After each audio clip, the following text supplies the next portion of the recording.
Ai de mim, ai de mim, que dor, provocações. Só começando com esse gemido grego, esse programa. Nós estamos há 12 anos caminhando no incerto e idolatrando a dúvida.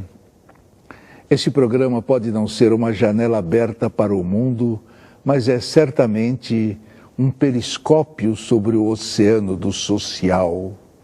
Provocações. Estamos entrando no 13º ano. E vejam só o tamanho desta provocação. Preparem-se, preparem seus corações. Atriz, escritora, professora universitária, intérprete em congressos internacionais, domina apenas 26 línguas. Só que tem uma coisa, ela é surda, completamente surda. Nasceu numa família com mais de 30 pessoas surdas e só aos 17 anos aprendeu a falar como nós, pessoas que se consideram normais. Vamos conversar com ela, leitora exímia de movimentos labiais, para descobrir na ótica dela o que é a vida e como são as pessoas. Ela é Sueli Ramalho Segala. Sueli Ramalho Segala, surda de nascença. Quando criança, você achava que as orelhas serviam para quê? Pendurada na cabeça, sem função nenhuma. Pendurada, sem função nenhuma.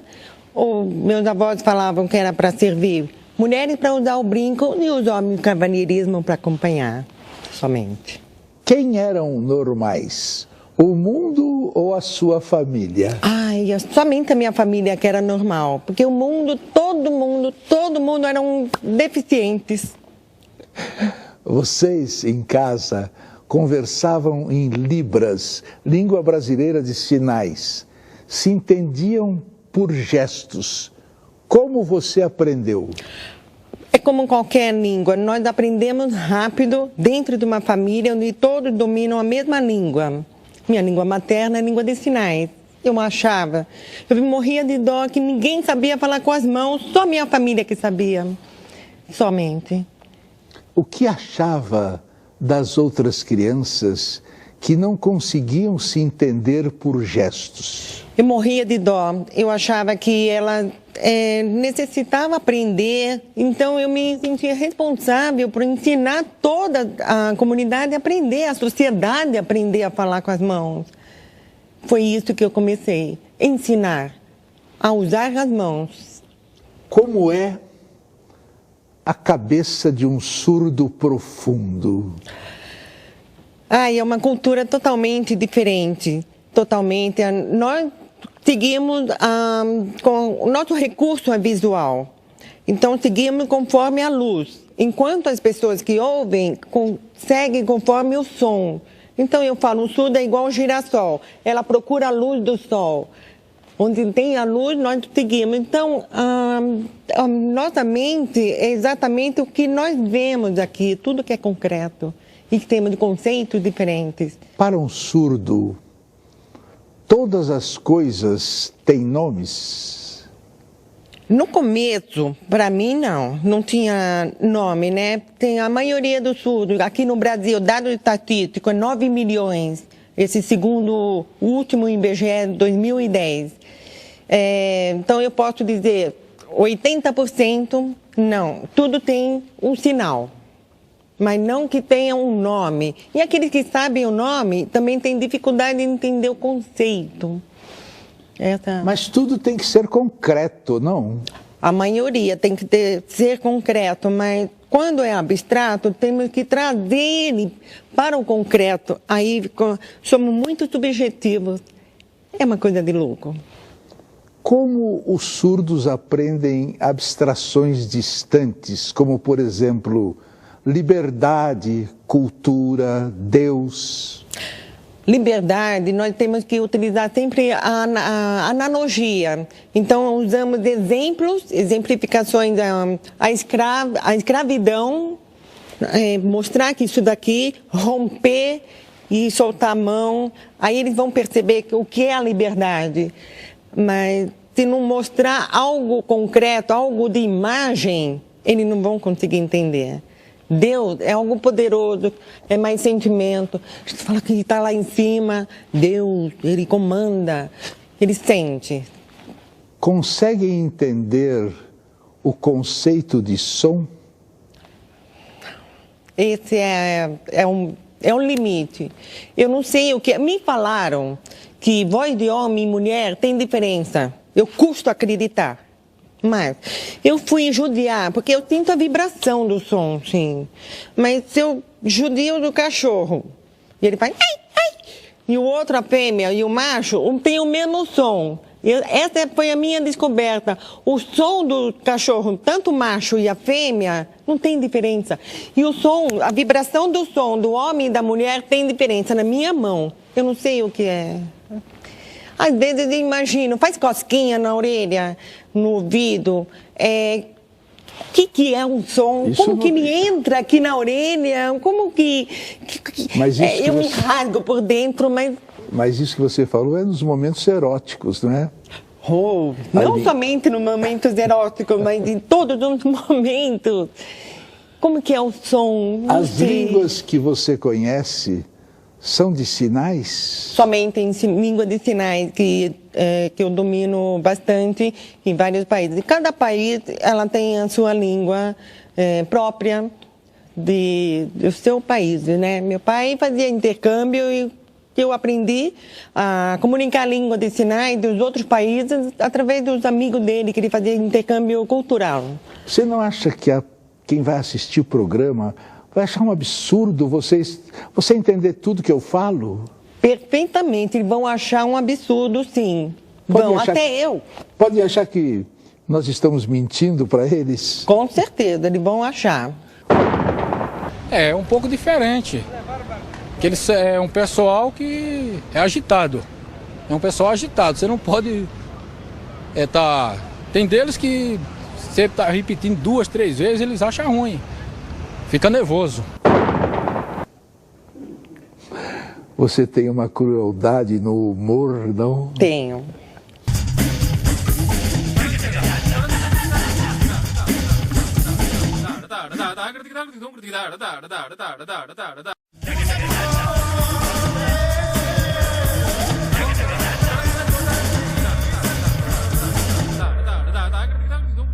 Você conhece alguma língua oral estrangeira? Eu tento aprender a outra língua, eu estou obrigada a aprender. Estou com um companheiro que não fala português, ele só fala ou inglês ou espanhol. Eu optei pelo espanhol para poder manter a comunicação. Quem criou a língua brasileira de sinais? Quem criou foi algum político que criou a palavra língua brasileira de sinais, porque antigamente a gente falava mímica, língua de sinais, a língua dos mudos, a língua dos surdos e mudos. Então foi um processo desde a época da ditadura militar até hoje. Foi um processo de mudanças e mudanças, mas a língua em si nunca mudou, somente o nome. Qual foi o primeiro som que você identificou? O peido. O peido. Ele que me fez eu entrar no mundo sonoro, o peido me salvou, o peido ele me fez eu conhecer, me fez entender que somos surdos, que somos outros deficientes, a pessoa com deficiência auditiva, o peido que me fez entender, o peido me fez eu querer aprender mais a falar, o peido me fez eu querer investigar mais a língua portuguesa, o peido foi fantástico para mim. Você tem uma crueldade no humor, não? Tenho. Em que a estrutura da língua de sinais é diferente da estrutura das línguas orais? Certo, como disse, a língua de sinais ela é de recurso visual e a língua oral é de recurso auditivo. Uma vez que nós surdos não temos memória auditiva, então a estrutura...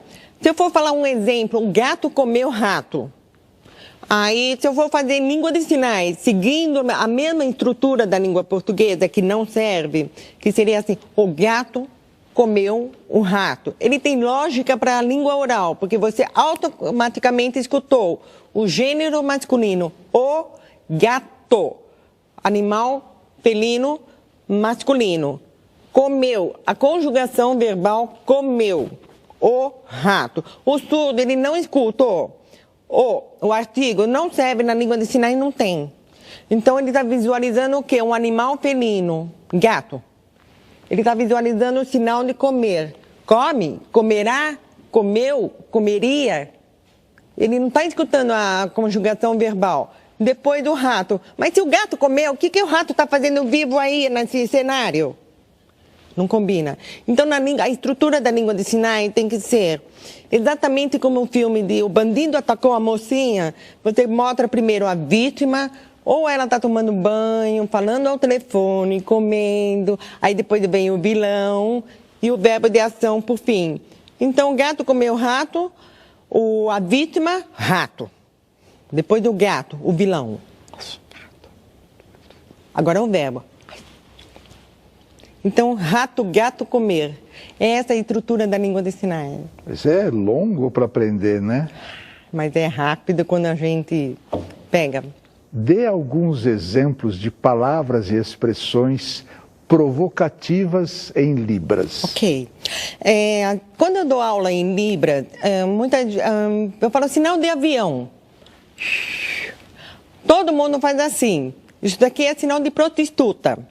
Por que sinal de prostituta é assim? A perna dela está aqui e a outra aqui aberta para todo mundo. Então a prostituta voando. Então muita gente erra os sinais. Então esse é um dos exemplos, sinal de prostituta. E um outro sinal, isso daqui é o sinal de puta. Por que sinal de puta assim? Ela também tem a sua etimologia. Antigamente os homens iam a bordel e falavam, vamos lá com uma puta, alguma coisa. Então o surdo, para falar outro surdo, vamos.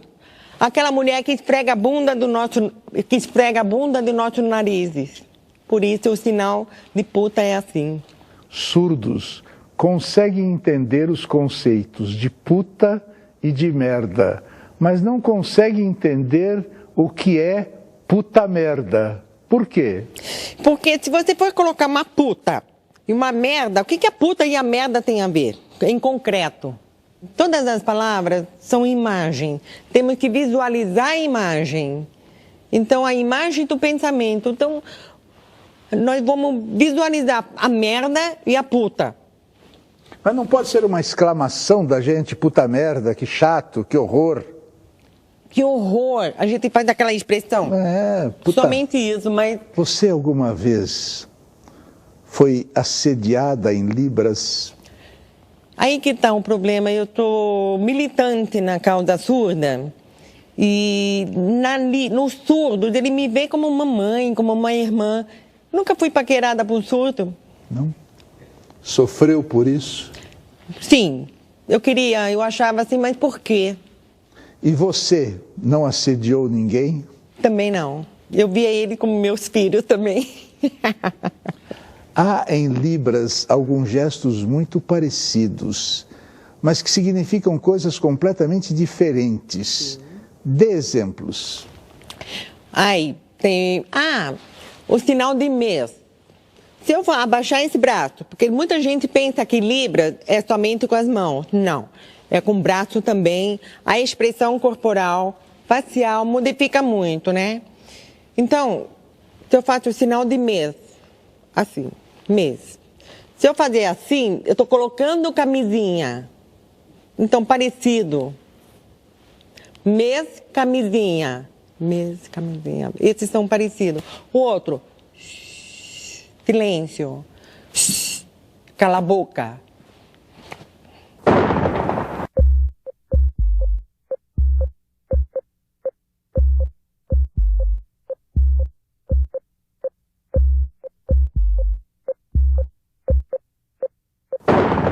O palhaço entrava em cena e fazia assim, ó.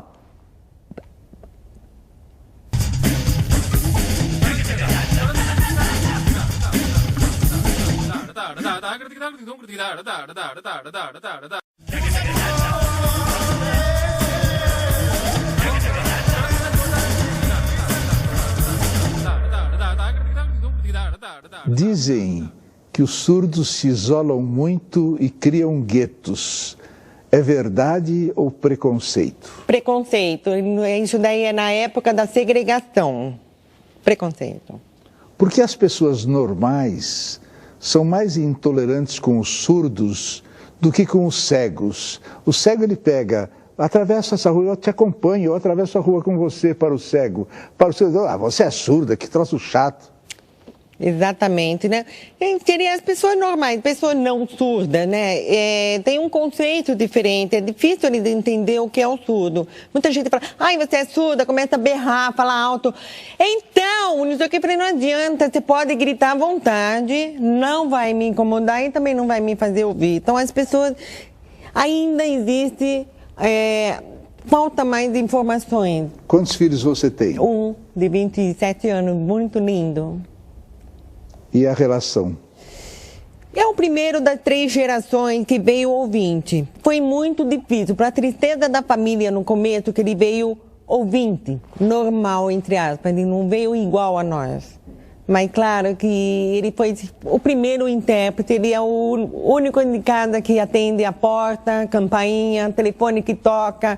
E quando ele fala, mãe, fala que eu não tô, não tem ninguém. Ele não pode chamar a gente de mãe, vó, vô, ninguém vai escutar. O que é que você está lendo? O que eu estou lendo de livro no momento? Torá. Gosto muito de ler Torá. Por quê? Fui criada no judaísmo, na hebraica, com meu pai era professor de natação, e eu nunca entendia o que era o judaísmo, eu nunca entendia por ser surda. E hoje, a hora que eu sei ler tudo, então eu estou buscando tudo que eu vi e hoje eu quero ler. Então, livros sobre judaísmo, não somente a Torá, livros sobre judaísmo, tudo, estou buscando informações. Você não está ficando contra os judeus, não? Não. Sueli Ramalho, atriz. O que você faz no teatro? Eu apresento peças de orelha. Eu falo que, às vezes eu falo assim, ai, você escuta para mim, eu peço as pessoas a emprestar a orelha para mim. Né? Nós surdos temos mania, você me empresta a sua orelha? Escuta para mim. Então, é assim, quando eu era criança, meu pai adorava levar no circo. Então, era um dilema, era muito trágico para nós. E chegávamos no circo, eu olhava o palhaço entrava em cena e fazia assim, ó. Eu olhava assim, o que ele estava falando? Aí eu olhava para o palco, para o público, todas as crianças faziam assim, ó. Mas o que será? Por que as crianças... Pai, por quê? Não sei, um ponto de interrogação enorme. E não existia intérprete de Libras naquela época, ditadura militar, não se falava, né? Tudo, filosofia, segregação, integração, não era ainda filosofia e inclusão. Ainda. Inclusão, ela veio no final do século XX e início do século XXI. Então, eu tinha aquela curiosidade, meu pai, meus avós, eles tinham muita curiosidade de saber o que o palhaço falava no circo. E aí eu fui crescendo, meu irmão nasceu, todo mundo no circo. O que será que o palhaço está falando? Tem sucesso. Só quando meu filho nasceu, ele tinha 4 anos, aí meu avô falou, antes que eu morra, quero saber o que o palhaço fala. Meu pai também, vamos. E aí ele comprou o ingresso VIP lá na frente para sentar, lá no Brás, lá, que nós fomos para ver o circo. Felipe é o nome do meu filho. Conta pra nós o que o palhaço fala logo que ele entra em cena. Tá bom, todo mundo e tal. Aí foi todos velhos, a família surda no circo. Chegando lá, o palhaço entrou, abriu a boca, e eu vejo o que ele falou, meu filho também. Eu falei, que será? Calma, meu pai, todo mundo chega. Felipe, fala. Ele, peraí. Ele estava querendo participar junto com o palhaço, depois ele virou pra mamãe. Mãe, o palhaço simplesmente disse, boa tarde. Ele entra e fala, boa tarde. Todo mundo, todas as crianças, boa tarde. Mais alto, boa tarde. A boca aberta. Só isso? Só. Eu falei, meu Deus. Pai, é só isso. Boa tarde. Só isso? Boa tarde, tem que ser assim.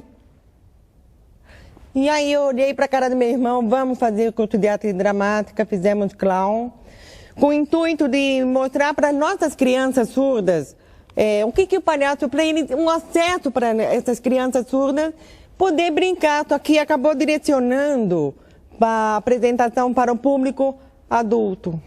E o pai desse garoto, o que ele faz, o que ele fez? O pai desse garoto, na época era da polícia militar, entrou ladrão lá em casa, chamaram, ele foi, ele prendeu o ladrão, achei um herói, casei com ele, tive filho também.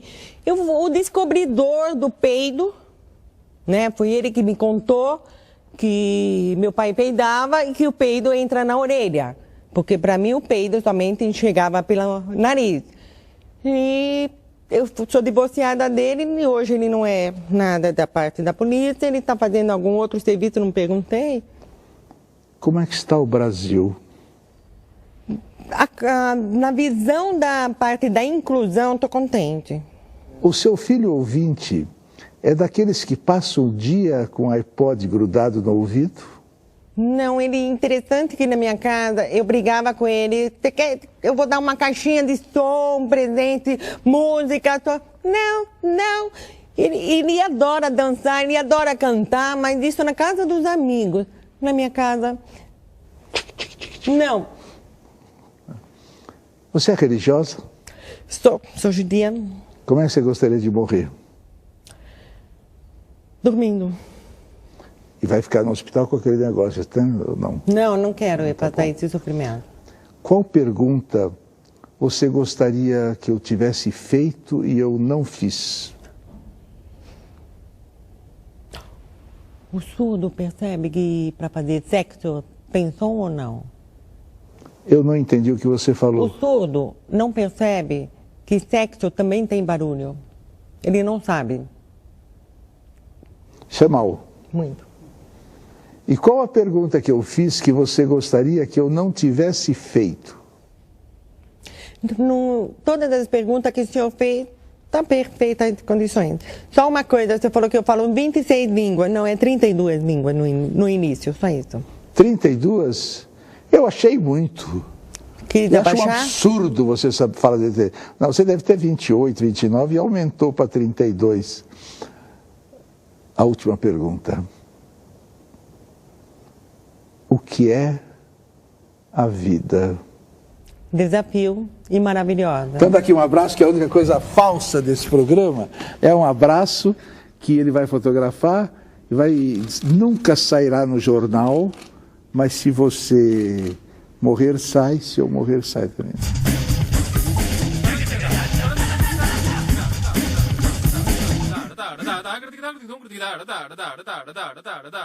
Há 250 anos, Chamfort dizia que a sociedade considerava os surdos infelizes por não poderem ouvir o que as pessoas diziam. Como se pode ver hoje, algumas coisas mudaram. São os surdos que consideram as pessoas infelizes por dizerem o que dizem.